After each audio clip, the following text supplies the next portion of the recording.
वो कहते थे खंजर मारा, तो मैं कहा हमेशा कि भाई खंजर मारा तो आपको मलहम किसने लगाया? तो भारतीय जनता पार्टी ने। कैसा मलहम? एंटीबायोटिक के साथ, तनी मनी नहीं, 11 सीट। मुझे लगता है जो अपने पार्टी के संस्थापक सदस्यों का ना हो सका तो फिर अपने समाज, अपने प्रांत का वो क्या भला कर पाएगा? कि लोग कहते हैं सत्ता को जिसने समझा है व्यापार, सत्ता को जिसने समझा है व्यापार, निषाद राज नहीं करेंगे उनकी नैया पार। 3 सीट में बिहार के मलाहों को लगा था कि कम से कम इस बार 2 सीट तो ये जरूर देंगे, लेकिन 2 क्या 1 भी ना दिए। आप बयान चाहे आप कुछ भी दे लें, तो क्या आपके बयान पर बिहार के निषाद भाई आपको कहने पर वोट दे देंगे क्या? वीआईपी पार्टी के वेबसाइट एवं फेसबुक पर एक फोटो अपलोड करके दिखाया गया है कि भाजपा के प्रदेश अध्यक्ष सम्राट चौधरी जी, बिहार के उप मुख्यमंत्री सम्राट चौधरी जी वीआईपी पार्टी में ज्वाइन किए। मुझे लगता है कि कोई भी पार्टी अपने नीति और क्रियाकलापों के आधार पर चलता है, लेकिन वर्तमान समय में कुछ दिन पहले वीआईपी पार्टी के राष्ट्रीय उपाध्यक्ष राजीव मिश्र जी और पूर्व में वीआईपी के साथ देने वाले अशोक चौहान जी, ये दोनों हमारे प्रदेश अध्यक्ष के नेतृत्व में वीआईपी पार्टी को छोड़कर भारतीय जनता पार्टी में अपने आस्था जताते हुए पार्टी में ज्वाइन किया। इससे बौखलाकर हमारे वीआईपी सुप्रीमो कोई न कोई गलत कदम उठा लेते रहते हैं। ये कोई भी पार्टी विचारधारा से चलती है, लेकिन जब विचारधारा को छोड़कर वो नदी हो या संगठन हो, जैसे नदी का मार्ग है, पानी का मार्ग है नदी, और वो जब छोड़ देता है, दिशा बदल देता है, तो बाढ़ के रूप में आकर वो बहुत लोगों को नुकसान पहुंचा देता है।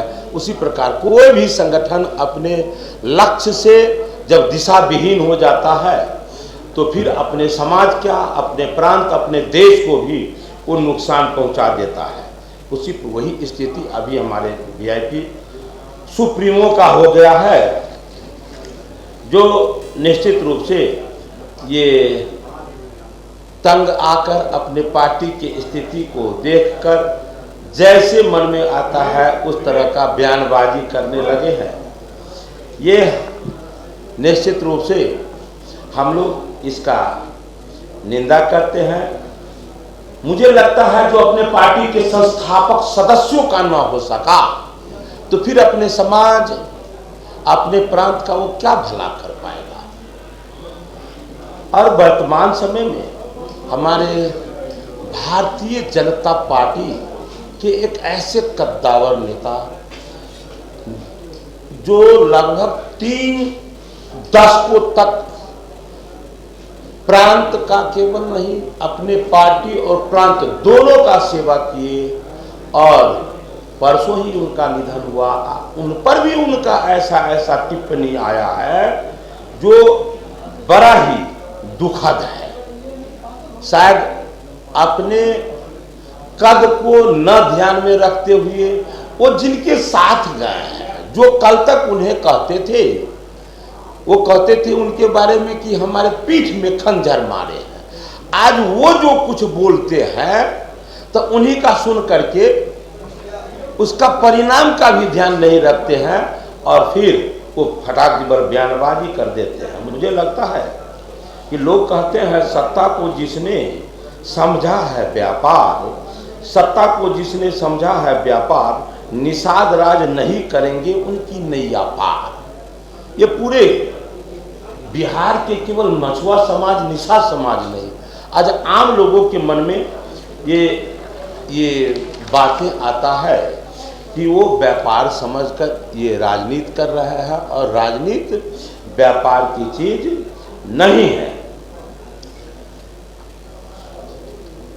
कल तक तो निश्चित रूप से तेजस्वी जी को वो गाली दे रहे थे, आज उनको अपना सर्वे सर्वा मानकर, और जिसने भारतीय जनता पार्टी ने वो कहते थे खंजर मारा, तो मैं कहा हमेशा कि भाई खंजर मारा तो आपको मलहम किसने लगाया? तो भारतीय जनता पार्टी ने। कैसा मलहम? एंटीबायोटिक के साथ, तनी मनी नहीं 11 सीट। आज़ादी के बाद पहली बार किसी मल्लाह के पूत को किसी पार्टी ने 11 टिकट दिया। वो काम तो भारतीय जनता पार्टी ने किया। चाहे कुछ भी, चाहे इन्हें एमएलसी मंत्री कुछ भी जो भी इन्हें मिला वो सब पार्टी के द्वारा, इनको नहीं पूरे निषाद समाज को यदि कुछ मिला है तो भारतीय जनता पार्टी के द्वारा, और आगे भी यदि कुछ मिलेगा तो भारतीय जनता पार्टी के द्वारा ही मिलेगा। ये विश्वास हम अपने समाज को भी जताता हूं, और मैं इन्हें भी कहता हूं कि आप बयानबाजी करें। यदि आपको लगता है केवल बयानबाजी करके यदि आप राजनीति करते हैं तो ये तो पूरा झूठ है, काम करना पड़ता है। अभी यदि आप पूरे बयानबाजी कर लीजिए, 3 सीट में बिहार के मलाहों को लगा था कि कम से कम इस बार 2 सीट तो ये जरूर देंगे, लेकिन 2 क्या 1 भी ना दिए। आप बयान चाहे आप कुछ भी दे लें, तो क्या आपके बयान पर बिहार के निषाद भाई आपको कहने पर वोट दे देंगे क्या? जो राम को लाए हैं, जो निषाद के मित्र, जैसे निषाद राज को मित्र माने प्रभु श्री राम, उस श्री राम को जिसने लाए, मतलब हमारे नरेंद्र मोदी जी ने, उन्हें छोड़कर ये इस तरह से गाली गुप्ता करने वाले को झूठ पर झूठ बोलकर, जब इन लोगों को लगता है कि कैसे हमारी जीत होगी, हमारे पास कोई मुद्दा नहीं है, तो एक ही राग लापने लगते हैं, आरक्षण। इसी तरह कहने लगे थे कि आरक्षण जब भाजपा की सरकार बनेगी तो आरक्षण समाप्त कर दिया जाएगा। ये जब से सत्ता में है और अब तक किन्हीं को दिए क्या? नहीं ना, और नहीं दिए, और जो भी दिए वो तो एनडीए की सरकार में मिली है, और फिर से आके फिर जनता को गुमराह करने लगी है कि आरक्षण समाप्त कर दिया जाएगा, संविधान समाप्त कर दिए जाएंगे।